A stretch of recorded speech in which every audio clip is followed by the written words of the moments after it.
Hi, subscribe to the channel, news stories every day. Let's get started. My name is David Turner. I'm 47, living in a quiet suburb near Portland, Oregon.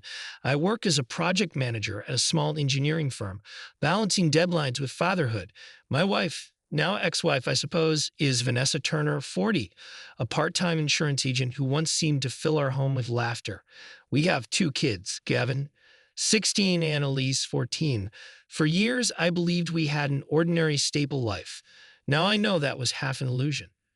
I can't pinpoint exactly when our marriage started to fray. Maybe it was the monotony of daily routine or the sense that we'd grown complicit as parents.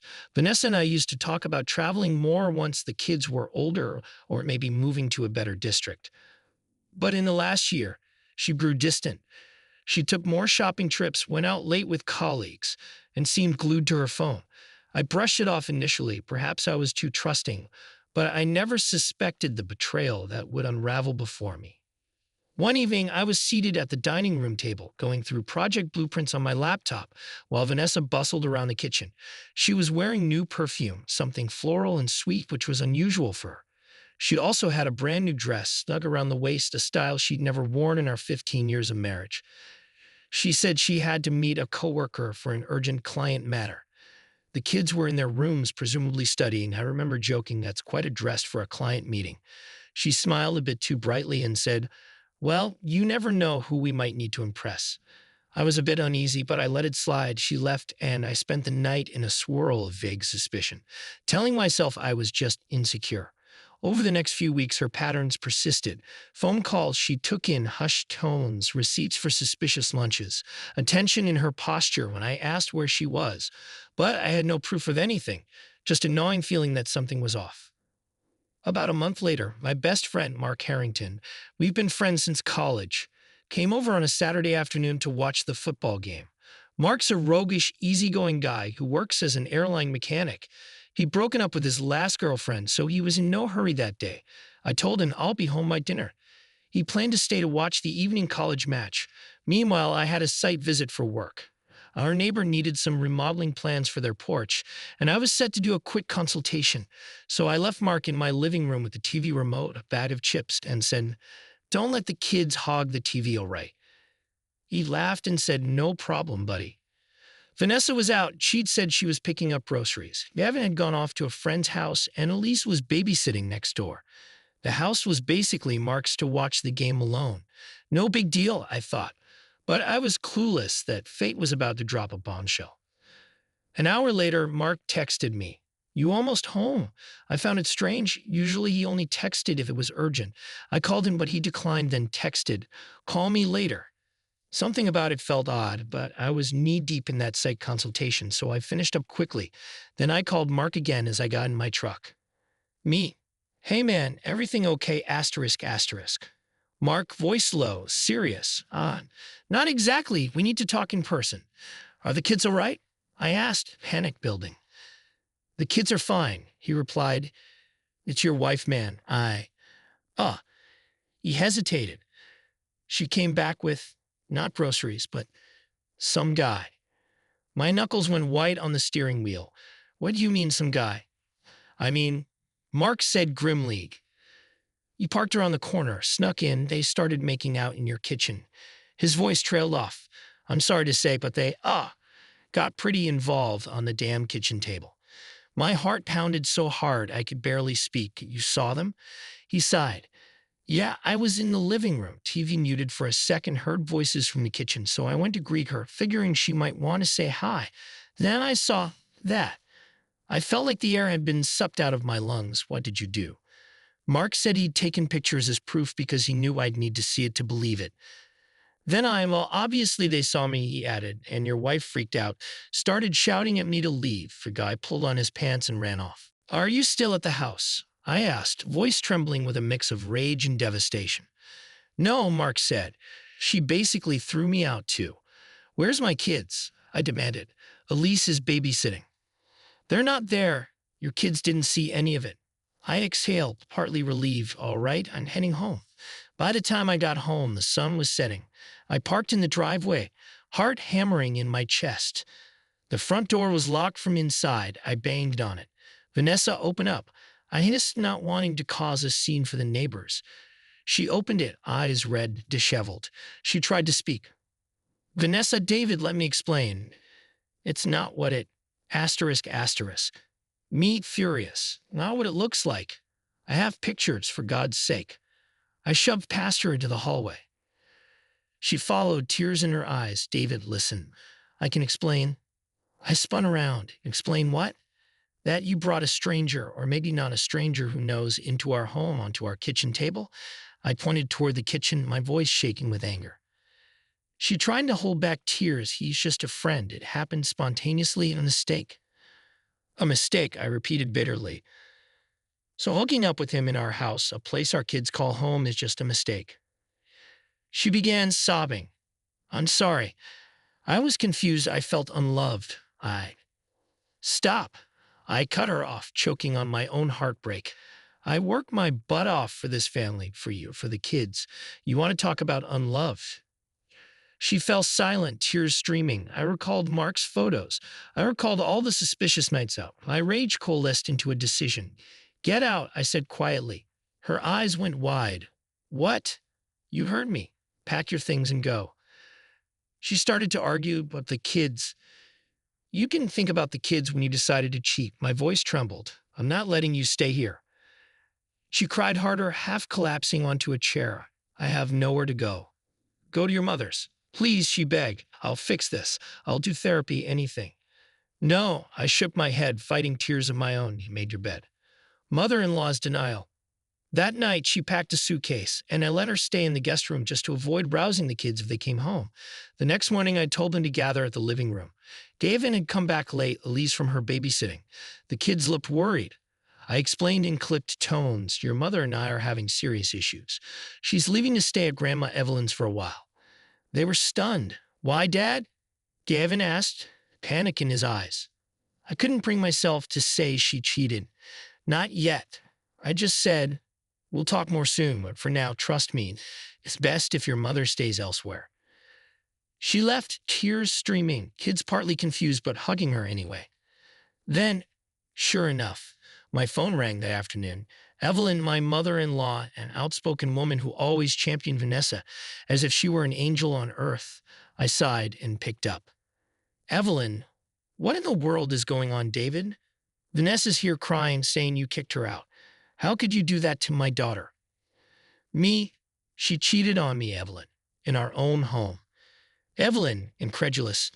No, that's nonsense. My girl would never cheat. Me? I have proof. Your precious daughter was hooking up with another man right on our kitchen table. Evelyn, I don't believe that for a second.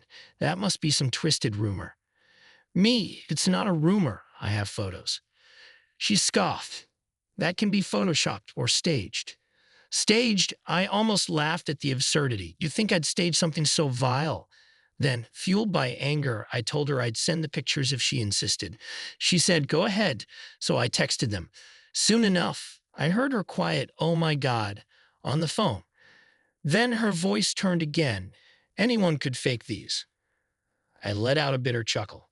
Evelyn, do what you want. She's not my responsibility. Don't show up at my house with demands. She tried to argue, but your marriage vow. My vow wasn't to be humiliated. I ended the call, heart pounding. For a few days, the kids stayed with me, though they were perplexed. They had a million questions, and I knew I had to clarify eventually. Gavin confronted me. Dad, what's going on? Mom's crying on Grandma's phone about it. Elise was quieter, but had tear tracks on her cheeks. Finally, I told them as gently as possible, your mother made a serious mistake. She broke my trust. At first, they half defended her. Gavin argued she wouldn't do something like that, Dad. Elise asked if I was sure. But after a short time, they recalled random clues. Wait, I remember seeing that man Mom said he was a colleague once. They'd glimpsed them chatting by the car weeks back, apparently laughing flirtatiously. Kids are observant. They started to piece it together. Elise quietly said, so, Mom lied to us too. Their heartbreak was apparent. I hugged them both. I'm sorry, I whispered. They visited Vanessa at Evelyn's house, but apparently Vanessa just gave them a half-baked story about me overreacting. refusing to show them the truth. They asked me for clarity. I showed them minimal evidence, not the explicit photos, but enough to confirm. They were stunned, deeply hurt. Gradually, they turned from believing her to acknowledging my perspective. Within 2 weeks, I contacted a divorce attorney. I told him everything, provided the photos Mark had taken, plus any suspicious receipts and phone logs. He said we had a strong case for infidelity. If I wanted, I could push for full custody. She's living with her mother, I said.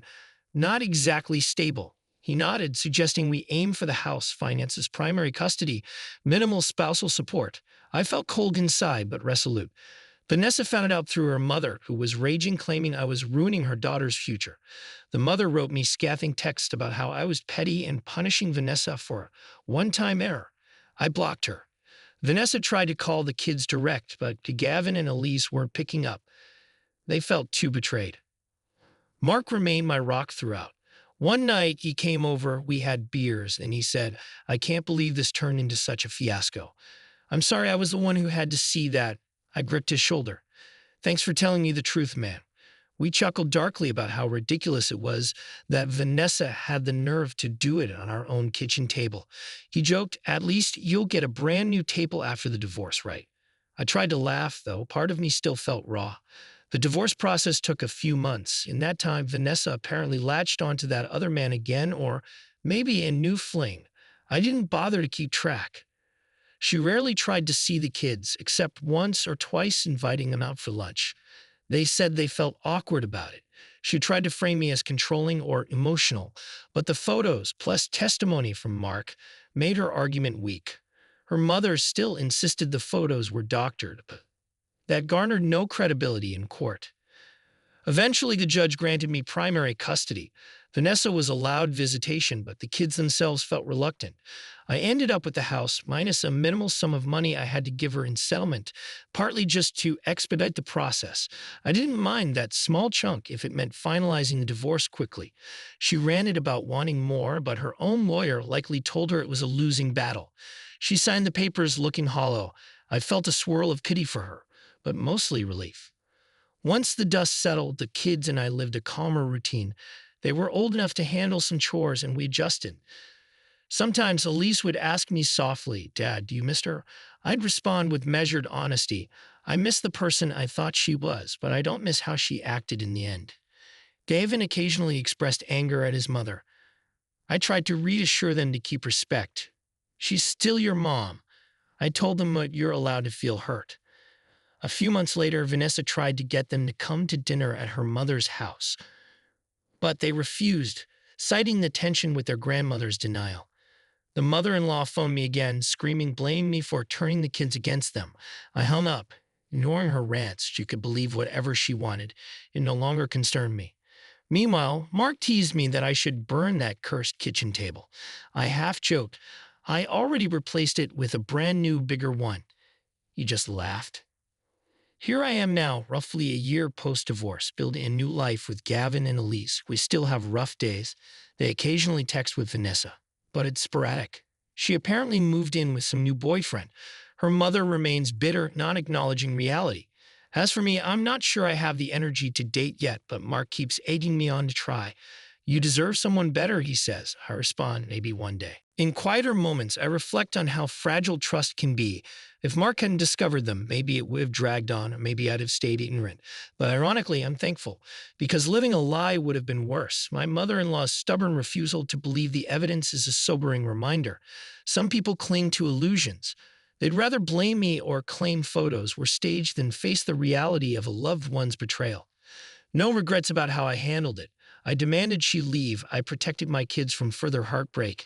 And I ended a marriage that had been an illusion for quite some time. Apparently, I see no point in sorrow over a partner who replaced loyalty with deception. So yes, that's the story of how my best friend stumbled upon my wife and her lover, took photos, and helped me see the truth.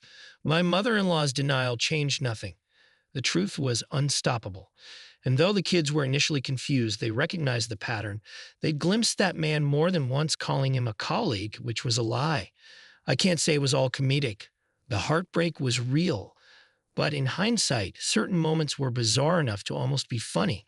the intruder scurrying out half dressed, my mother in law ranting that it was Photoshop, me calmly texting her photos anyway. Maybe there's a slice of dark humor in how strongly some folks cling to denial, but overall, it's a cautionary tale. Betrayal, no matter how well you think you hide it, tends to surface eventually, even if by random chance. In the end, I stand by my decision. I divorced a wife who betrayed me. I kept custody of my children who eventually saw the truth. The mother in law who tried to spin a story found no audience for her denials. And though the process was painful, I'm learning to breathe easier, to appreciate the honesty of my bond with Gavin and Elise, and to imagine a future where I might trust again. So that's my story. A friend's unplanned visit turned my life upside down but saved me from living a lie. The mother in law's denial changed nothing. The kids overcame their confusion and recognized the facts, and I hold my head high, ready to move forward with a dignity that no cheating spouse or willfully blind in law can take away.